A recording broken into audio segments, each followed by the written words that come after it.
Stephanie Milky here, aka KetoMOM, or often called mom, sis, Steffi, daughter, wife, aunt, and friend. Just like many of you, I carry a lot of titles. My favorite title is mom. I should probably say wife, which takes a lot of my time. But let's be honest, if you want to do something and do it well, you will make the time for it. Commitment is hard because we find ourselves overcommitted, but when you practice prioritizing, you will find out what is actually important and what you can let go. With the KetoMOM podcast, you will learn together how to manage our time, commit to the most important things in life, and I will equip you with the tools you need to feel qualified each step of the way. My name is Stephanie Milky, and welcome to the KetoMOM Secrets podcast. Hey everybody, welcome to the KetoMOM page. My name is Stephanie. We're going to talk about keto snacks, mainly because I got a whole bunch of snacks in the mail. And I just thought we could talk about them, of some options of snacks, why to snack, why not to snack, how often we snack, how snacks can work for you or against you, actually for real. So as you're tuning in, let me know this. Are you a snacker or do you stick to your meals? I'm actually not a snacker, unless it's like a protein shake after my workout, which we are going to CrossFit here very soon. What time is it actually? We're going to CrossFit. We're going to CrossFit in 30 minutes. All right. I've got 30 minutes with you. Okay. Where are you tuning in from? And tell me your favorite keto snack. What do you like to snack on? Are you a snacker? Here's one thing I want you to understand. You can overeat good food. So I want to show you something. I got this box in the mail. It's called the Keto box. I don't have a link. You can go onto Instagram or you can just go look it up. I don't have a link for them. I'm sure they always have sales. I share ketones. So I have a link for ketones. This is just a box I got in the mail, but I want to show you something because it has a lot of snacks. And that is the question I get all the time is, can I snack? What can I snack on? I want to snack. All right. My daughters opened it up. They cracked open some things. It comes in lots of different options, but here's one thing that came in there. I'm going to show you. It says 5 net carbs. Anybody try these legendary Pop-Tarts? I don't like them. But I'm going to give you an example of how you can say it's 5 net carbs. Because if you look at it, so my daughter is like, there's 24 carbs in this. I want you to very clearly understand keto snacks, what you could eat for a better option for a snack, and why you might need a snack.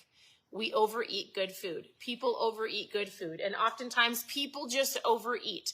So just because maybe you walk into a friend's home or an office or a party and you see stuff like this on the counter, or this, or this, or this, like all of these things aren't bad. They're better options. That's why companies are like, okay, I get it. People are being more conscious of their carbs. Let's make some snacks. And that's incredible.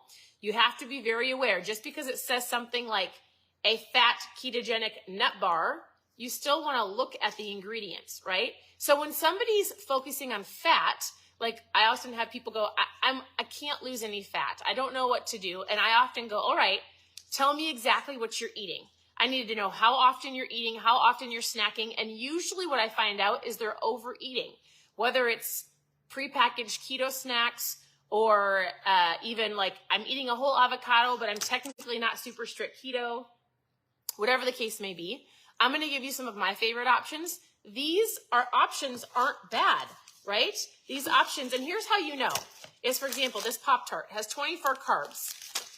If you flip over the package of anything that you want to eat and you take the total carbs and you subtract, look at right here, you subtract the total fiber, which is 7, and you subtract the erythritol, which is 12. You can subtract those two things, you get a net carb. So this gives you 5 net carbs. Now, this can be a little tricky. Was there 1 or 2 of them in here? Was there 1? 2, 1. Oh, in there. Okay. So I'm not going to tell you it tastes great. I think a lot of this stuff tastes very erythritol-y. I would never eat these, but it would be considered a 5 net carb. I would not eat these for breakfast, but like a snack, right? It's a better option. Let's just say that.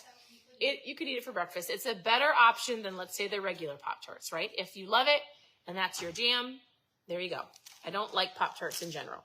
So, for example, these cookies, the girls just ate these. They said they were great. They're called Mlees, simply almond, and it has, I don't know how many carbs it has. But here's the deal. I like to tell people, here's a quick tip. The tip is to flip. Flip it over, look at the total carbs. You can subtract fiber and sugar alcohol, and it gives you a net carb. What that means is it won't spike your insulin as much as something that would be like a regular Pop-Tart. Now, I love things like this. Actually, this is my favorite box so far because it came with my favorite syrup. Here's a bonus. Here's a bonus. This isn't a snack, but you guys, if you've never tried Choc Zero syrup, I love a protein waffle. It's 2 eggs. Put in 1 scoop of your favorite protein, put a little dash of vanilla, and use this. Incredible. Now, that was a side note. Here's my favorite snacks. If I'm going to snack, I'm usually going to snack on a cheese stick or macadamia nuts. I'm actually quite boring when it comes to food. Like, I don't love to try new things. Years ago when we were making a whole bunch of keto recipes, I would try new things, but I honestly stick to the things that I love. I can eat the same thing over and over again. I can eat the same lunch, breakfast, dinner. If I need a snack, it'll be a cheese stick or almonds or macadamia nuts. That's how simple I am.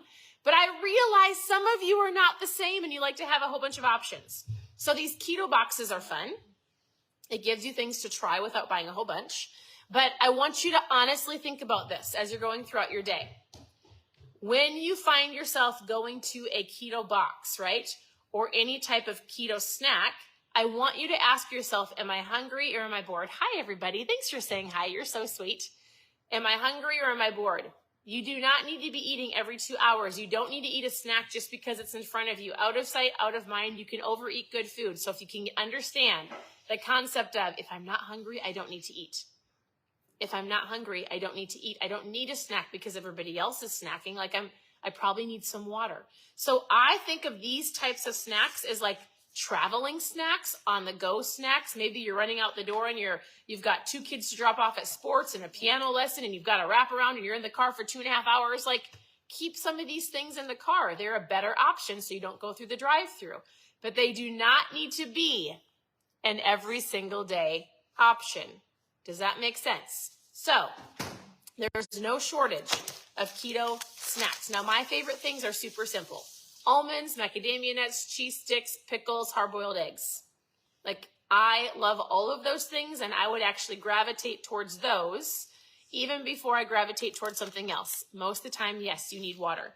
I will tell you that if you are not experiencing the fat loss like you want to, and we've already looked at your food, and we've reevaluated what you're drinking, and you're paying attention to inches lost and clothes fitting differently, like if it's been months and months and months, like I just had somebody message me and she's like, nothing is working. And I say, okay, I want to see everything you're eating.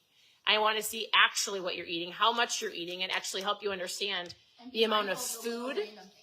What does that mean, Amelia? Okay. All right. My 14, soon to be 15-year-old daughter next week said, be mindful of the little things. Why don't you come and teach them? This is great. All right. Here's a lesson from Amelia. Oh, fix your hair, man. All right. Fix your hair. All right. Well, what are you doing? I'm fixing you. You fixed your hair. I don't know. Just like, okay, let's use this for an example. Okay. So I've been tracking my food just because I'm working on protein intake because I want to get the gains. We're working on But muscles. I look really red in this. Why do you do your videos right here? I don't know. So like this would say this has 190 calories, and if you're like, it's just like mindful. Just if you're just gonna eat a packet, you just down 200 calories. Or like, if you're trying to lose weight, you can't overeat. Oh, So, yes, that's good. I don't know. Don't overeat. That's good. All right. I like that. Here's what she's doing. No, my daughter does not have an eating disorder. I will have people message me, and they'll be like, why is your 15-year-old daughter talking about calories? First of all, I have 4 daughters, and they listen to me talk to you people, amazing people, all day long. So in general, they're going to hear me coach women on food. And it's a good awareness to have because so many kids go into adulthood and just don't understand anything. Or I have a lot of parents that message me saying their teenagers need help. Yeah. It has to do with, like, if you're on the journey, take your kids along with you, not talking about being fat or being on a diet, but eating healthy. So that's first of all. I realize that parents don't want to talk to their children about losing weight or saying they're fat because they want to create an issue in their mind. But if you don't have conversations about food with your kids, then they're going to get to be adults like you are and have to start where you're at. Right. Like, wouldn't you rather have them start now, learn, like, not as an eating disorder, no, Right. but like, this is better for you, this is not better for you, because otherwise Right. you carry it to adulthood and you're just... Right. So we talk about water intake, or like when we were in Florida, the girls consumed way more treats than we normally do.